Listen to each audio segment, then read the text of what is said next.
Voter പട്ടിക ക്രമക്കേടാരോപണത്തിന് പിന്നാലെ സുരേഷ് ഗോപി എംപിയുടെ രാജി ആവശ്യപ്പെട്ട് CPIM-ഉം കോൺഗ്രസും രംഗത്തെത്തി.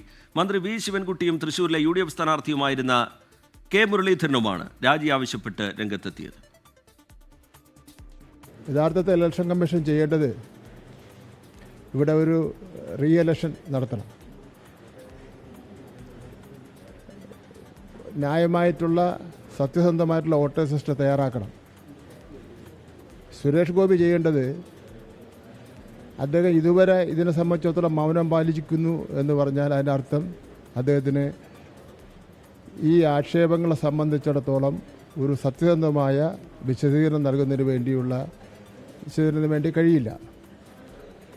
മാധ്യമങ്ങളെ അഭിമുഖീകരിക്കാൻ അദ്ദേഹം ഭയന്നു നടക്കുകയാണ്.